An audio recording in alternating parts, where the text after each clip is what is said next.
Anda kembali bersama kami di live event Indonesia Memilih. Kali ini bersama saya Valencia Melvinsi. Dan saya Jason Sambo. Pemirsa, tentunya kami akan menghadirkan sejumlah informasi dan tentunya perbincangan terkait dengan kemarin setelah pencoblosan, dan hari ini kita sama-sama melihat atau memantau bersama hasil quick count bersama dengan sejumlah narasumber yang sudah kami hadirkan.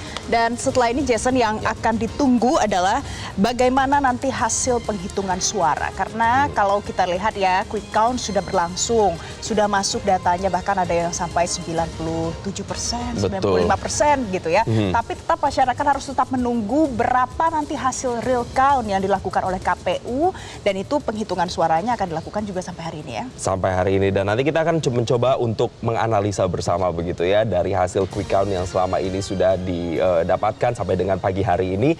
Apa sebenarnya yang membuat paslon tertentu ini unggul atau pasangan 02 ini unggul, dan kemudian bagaimana dengan perolehan di sejumlah wilayah termasuk Valencia Melvinsi. Ada yang menarik adalah ini bagaimana dengan 3 wilayah yang menjadi lumbung elektoral, yaitu mulai dari Jawa Barat, Jawa Tengah, dan juga Jawa Timur. Oh, tapi Jason, nanti saya juga akan ajak, kita harus pantau juga bersama. Sebenarnya kalau ada yang bicara soal kecurangan pemilu yang mungkin saja ada potensinya ditemukan di beberapa lokasi, mungkin di dalam negeri, di luar negeri, itu perlu kita bahas lagi, perlu kita dalami lagi bagaimana dari sudut pandang tiap tim pemenangan masing-masing paslon, kemudian juga dari Bawaslu, dari semua pihak kita. Yang penting adalah masyarakat juga harus ikut mengawal. Betul, karena memang masih banyak kemudian narasi-narasi, indikasi-indikasi, misalnya indikasi kecurangan atau temuan pelanggaran yang ditemukan, dan nanti kita akan bahas dan mengklarifikasi langsung bersama dengan sejumlah tim ses yang sudah kami hadirkan di sini, dan juga sejumlah pakar, pengamat dari juga lembaga survei, dan bahkan nanti pihak Bawaslu akan juga kita hadirkan bersama di sini, Valen ya. Oke,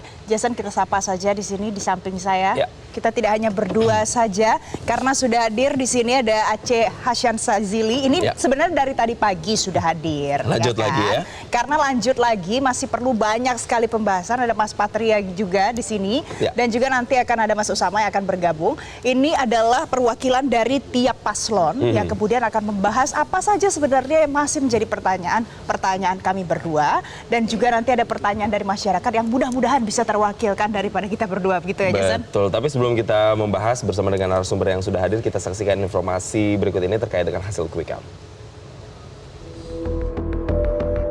14 Februari merupakan hari di mana rakyat menentukan mereka dalam mencari sosok pemimpin bangsa ini dalam 5 tahun ke depan. Masyarakat berbondong-bondong menggunakan hak pilihnya dalam pesta demokrasi. Sejumlah lembaga survei melakukan hasil hitung cepat atau quick count, termasuk 7 lembaga survei yang bekerja sama dengan Metro TV. Dari hasil quick count yang dikeluarkan dari data yang masuk 75 hingga 95% lebih, hasil tersebut menyebutkan pasangan Prabowo Gibran memperoleh suara lebih dari 55%. Berikut data hasil quick count yang kami himpun hingga masuk hingga 98%.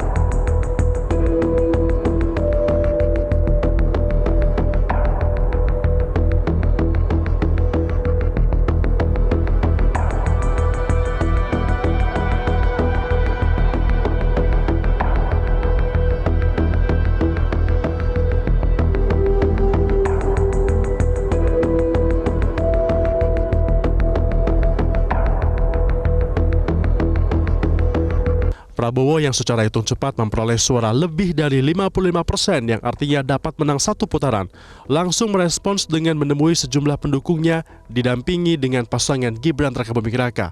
Prabowo meminta para pendukungnya untuk menunggu hasil resmi dari KPU. Kami hanya pesan, mari kita dengan tenang menunggu suara resmi dari KPU. Tentu, hasil hitung cepat ini bukannya hasil final. Hasil penghitungan rekapitulasi resmi akan diumumkan KPU paling lambat 35 hari setelah pemungutan suara. Tim Liputan, Metro TV.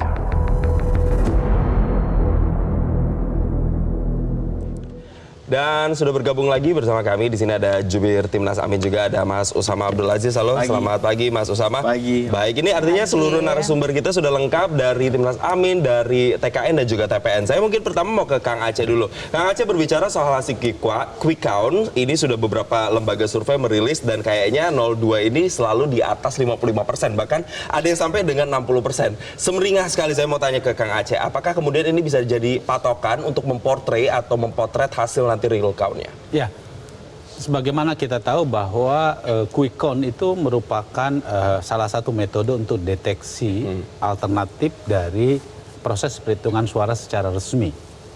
Maka di dalam tradisi pemilu di beberapa negara yang demokratis, ya, quick count itu merupakan mekanisme untuk melihat bahkan potensi kecurangan. Jadi kalau misalnya yang dijadikan sebagai pegangan tentu adalah hasil cepatnya, walaupun tentu yang dilihat bukan berapa, karena mereka akan menggunakan sampel ya. Nah, yang dilihat adalah presentasenya. Nah, jadi kalau kita melihat dari pengalaman pilpres di Indonesia yang sudah 5 kali dan 4 kali kita pilpres langsung, antara hasil hitungan cepat ya dengan hasil real KPU itu tidak jauh berbeda. Nah, tapi tentu saja saya ingin menegaskan bahwa ini adalah hasil sementara. Sekali lagi hasil sementara. Pak Prabowo semalam telah menegaskan bahwa pertama hasil cepat ini adalah hasil sementara. Karena itu bagi para pendukung untuk tidak jumawa, tidak sombong, ya jangan melakukan celebration berlebih-lebihan, karena kita tunggu hasil dari KPU nanti akan menetapkan siapa pemenangnya. Walaupun tentu kita tahu bahwa hasil dari quick count saya kira tidak ada satupun, semua lembaga yang ada, ini yang ada misalnya Foxpol, Indikator, Cyrus, CIS, LSI, Carta Politika, Lembaga Survei Indonesia, Poltreking, semua mengatakan bahwa datanya yang sudah hampir masuk di atas 90% itu tidak jauh berbeda antara average 56 sampai 59% kami di atas angin. Tapi sekali lagi kami tidak ingin jumawa gitu ya. Dan tentu kita harus tunggu hasilnya nanti pada saat KPU mengumumkan. Kan kalau anak-anak muda gitu ya, menginterpretasikan jumawa itu bagaimana sih Kang Aceh? Karena kan setiap hari, setiap detik, setiap menit posting di media sosial misalnya gitu, happy banget karena pilihannya menang misalnya gitu. Apa interpretasinya? Iya, kalau orang merasa, kan kita juga kan nggak bisa melarang para pendukung-pendukung ini mereka mengungkapkan atau mengekspresikan kegembiraan mereka atas pilihan dari para capresnya yang telah dipilihnya dinilai paling tinggi gitu ya. Dan tapi tentu sekali lagi ya kita harus menegaskan bahwa ini adalah hasil hitung cepat yang kemungkinan tentu hasilnya insya Allah akan hampir sama, tapi tentu resminya itu nanti. Baik, artinya memang percaya bahwa tidak akan terlalu berbeda dengan real count, tapi masih tunggu nanti karena masih unofficial begitu ya. Saya mau ke Mas Usama. Mas Usama, kalau kita melihat pasangan 01 dari hasil quick count-nya ini rata-rata bahkan tidak menyentuh 30%. Nah, apa tanggapan Anda terkait dengan hasil quick count yang bahkan tidak sampai dengan 30% ini, Mas? Ya, kami yang pertama, kami sangat menghargai hasil lembaga-lembaga survei yang sekarang sudah bekerja keras untuk bisa menghasilkan quick count ini, karena ini memang scientific base dan kami sangat menghargai hasil dari Ibu Pengetahuan. Dan yang kedua, dari hasil yang sekarang ini mungkin 25-27% yang didapatkan oleh Paslon Amin, kami memang melihat ini jauh di bawah perkiraan. Dan juga di bawah juga dari hasil survei yang mungkin sudah dilakukan per Januari kemarin. Perkiraannya ekspektasinya waktu itu berapa? Kita di atas 30. Dan Pak Prabowo itu yang perkiraan dari berbagai juga macam lembaga survei itu sekitar 46, 47. Jadi memang sudah bisa dipastikan sebelumnya itu sudah bisa banyak memperkirakan untuk kali ini kita akan ada 2 putaran nih. Tapi ternyata pada saat hasilnya kita melihat ada sampai 57, sampai ada 56, 55. Dan ini memang masih kita telah lebih jauh. Apalagi juga di X, di medsos dan lain-lainnya sudah diketahui banyak sekali pelanggaran-pelanggaran yang terjadi tuh. Ada video yang menunjukkan ada sedang orang sekumpulan yang sedang mencoblos-coblos nomor 2. Dan juga banyak sekali surat suara yang ternyata ditemukan sudah tercoblos di paslon nomor 2. Oke. Dan saya melihat sebagian besar pelanggaran semuanya ada di pasal nomor 2 dan ini menjadi pertanyaan besar bagi kami.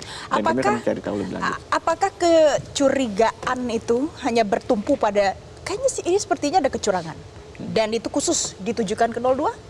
Yang terlihat di fakta di lapangan adanya seperti itu. Saya nggak ada tendensi khusus ke nomor 2 dan lain, tapi saya berbicara misalkan fakta di lapangan yang memang terjadi kejadiannya seperti itu. Contoh spesifiknya gimana sih Mas Usama? Mas bisa lihat sendiri lihat di TPS-TPS ya, misalnya dari video atau apa? Yang pertama video yang beredar itu banyak sekali, ada sekumpulan anak-anak muda lagi mencobloskan nomor 2, ada juga orang yang sedang membuka surat-suara ternyata sudah dicoblos nomor 2, begitu juga yang di luar negeri, begitu juga dengan ada video-video pengkondisian yang dilakukan oleh aparatur dan lain-lain, itu mungkin nanti akan kita bawa ke pihak yang berwajib untuk bisa kita proses lebih lanjut. Dan juga jangan lupa ada proses sebelum dari 14 Februari ini yang sudah difaktanya sudah dijabarkan di film Dirty Fort.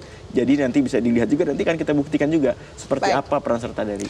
Sebelum dijawab oleh Kang Aceh, saya mau ke Mas Patria terlebih dahulu. Karena hari ini pagi ini sih barusan ada media nasional yang bertulis gini, bersiap dengan bukti menolak hasil hitung cepat. Kubu Anies, Muhaimin dan Ganjar Mahfud menolak hasil hitung cepat, disebut banyak indikasi kecurangan. Anda mau menyampaikan apa lagi dengan topik mungkin ada kecurangan di balik pemilu ini? Ada kecurigaan seperti itu, indikasinya ada. Ya ini pemilu prinsipnya dulu ya. Pemilu ini adalah suara rakyat. Nah, suara rakyat juga nggak bisa dipilih-pilih. Kalau ada rakyat kemudian mempertanyakan hasil, rakyat yang melihat video berbagai macam sekretaris daerah, kepala desa menggerakkan dukungan terhadap paslon 02, rakyat yang kemudian melihat KPU-nya mendapat hukuman etik, rakyat yang melihat keputusan MK, itu kan juga suara rakyat. Apakah kemudian pasca 14 Februari 2024 demokrasi di Indonesia berubah? Enggak kan? Maunya adalah suara rakyat kan didengar. Ya mari kita dengarkan semua rakyat itu. Dan semuanya itu sudah masih dalam ranah konstitusi, masih dalam ranah undang-undang. Kalau memang kita mau menunggu hasil real count, kita mengakui nih bahwa hasil resminya itu real count pemilu. Maka di sisi yang sama, di undang-undang yang sama, kita juga harus mengakui bahwa harus ada dihormati proses yang kalau ada yang mengajukan ke Mahkamah Konstitusi dengan bukti-bukti itu. Makanya kemarin Pak Sekjen PDI Perjuangan Mas Hasto mengusulkan kepada TPN untuk membentuk tim khusus melihat segala macam ini. Sehingga kenapa? Sehingga nanti ketika real count-nya sudah keluar dan sudah sah, dan kalau umpamanya pun ada proses MK juga sudah clear, siapapun nanti yang terpilih ini nanti mempunyai legitimasi yang kuat. Jangan nanti seperti 2014 awal, ketika lebih banyak ramainya selama 2 tahun awal pemerintahan dibandingkan menjalankan negaranya. Itu aja. Dan kalau masalah quick count dan berbagai macam, ya ilmuwan sendiri pasti tahu kok mereka bisa salah. Apakah mereka tentu salah? Tentu tidak. Tetapi bisa salah, itu mereka sendiri yang mengakui. Dan juga para ilmuwan akademisi ini sendiri yang kemudian selama beberapa minggu terakhir di berbagai tangga gedung rektoratnya masing-masing mengatakan ada yang sesuatu yang perlu dipertanyakan dari proses demokrasi kita. Pemilunya bukan hanya 14 Februari, tapi sudah proses dari Oktober dan segala macam. Dan sudah banyak pertanyaan dari para akademisi yang kemudian apa salahnya kalau memang kita benar-benar menjaga etika dan menjaga demokrasi, kita perhatikan suara mereka. Oke, dari TPN ini mempertanyakan proses demokrasinya dan kemudian juga kalau berbicara soal mempertanyakan, saya kembali lagi nih ke hasil quick count. 03 ini mendapatkan kurang lebih sekitar 16-17%-an dari 90% data yang sudah masuk ke sejumlah lembaga survei. Apakah Anda mempertanyakan kenapa suaranya bisa tergerus sampai hanya 16-17%? Ya bukan hanya kami yang mempertanyakan. Di berbagai semua, saya bicara dengan tim pemenangan nasional Ganjar Mahfud, banyak yang menerima pertanyaan masa iya, masa iya, masa iya. Nah ini yang pertanyaan-pertanyaan ini kan tidak muncul kemudian out of the blue tiba-tiba aja, bahwa ada keraguan-raguan terhadap dan proses mempertanyakan trust terhadap proses yang selama ini berlangsung, yang statement bansos dan berbagai macam itu, makanya kemudian muncul pertanyaan-pertanyaan ini. Makanya tugas KPU dan Bawaslu dan mungkin juga DKPP itu menjadi sangat berat saat ini. Kenapa? Karena mereka itu nanti harus menjelaskan. Jangan sampai mereka kemudian dianggap melakukan pembenaran terhadap proses. Nah ini yang kemudian kita harus jelaskan. Dan itu saya rasa adalah sebuah pertanyaan yang valid dan sah dan diakomodir di Undang-Undang Pemilu tahun 2017. Artinya masih tidak percaya ya dengan hasil yang sekarang ini ya? Sebetulnya bukan percaya apa nggak percaya, ini bukan masalah menang atau kalah. Every vote matters. Kita menghargai bukan hanya urusan tinta ungunya saja. Kita menghargai lidah rakyat. Ngomong, mereka berbicara, mempertanyakan. Nah kalau memang demokrasi kita mau sehat seperti yang kayak gitu itu juga harus diperhatikan. Dan di undang-undang ini ada 100 pasal, sekitar 100 pasal yang berbicara tentang pelanggaran pemilu dan tindak pidana pemilu. Jadi koridornya ada. Nah yang aneh justru kalau kemudian ada yang sedang exercise their rights, menyuarakan pendapat mereka yang berbeda, kemudian itu mereka dibully, di situ yang aneh. Mau dibawa kemana demokrasi kita kalau umpamanya yang menyuarakan pendapat yang berbeda kemudian malah ditekan-tekan dan berbagai macam. Oke, baik. Kang Aceh, pada saat ada yang kemudian melontarkan indikasi terjadinya kecurangan. Dan kemudian di 02 ini menjadi salah satu yang sepertinya ini paling banyak dilakukan dan terjadi di ranahnya 02. Anda mau menjawabnya seperti apa? Supaya masyarakat punya pemahaman kalau kecurangan itu perlu dibuktikan. Ya, pertama kalau kita menjadikan hasil hitung cepat itu sebagai rujukan, kan bisa melihat bahwa average-nya antara 56 sampai 59% kami unggul di atas. Ya kan? Dibandingkan dengan 01 maupun 03 jelas ada jarak yang cukup, selisih yang cukup lebar. Bagi kami tentu satu pun suara rakyat tentu harus dihargai. Apalagi kalau jumlahnya cukup besar. Ya. Nah karena itu sebagaimana pidatonya Pak Prabowo kemarin, beliau mengatakan bahwa beliau berterima kasih kepada rakyat yang telah berbondong-bondong untuk datang ke TPS dan memberikan pilihan politiknya kepada Pak Prabowo dan Mas Gibran. Kang Aceh, artinya ada gap yang jauh antara 02 dengan 03 dan 01. Anda mau mengatakan itu bahwa legitimasinya tinggi atau legitimasinya kuat begitu Kang Aceh? Anda bisa menafsirkan seperti itu. Poin saya juga yang paling penting sesungguhnya adalah bahwa kami tidak ingin mengatakan bahwa suara rakyat itu ya kita harus hargai. Kita harus hargai berapapun suara rakyat itu. Iya kan? Nah yang menjadi masalah sesungguhnya adalah bahwa kita tidak bisa mengklaim bahwa ini suara rakyat, padahal kita pun juga dukungannya lebih besar dari suara rakyat terbukti melalui proses pemilu yang dilakukan oleh 200 juta lebih rakyat Indonesia.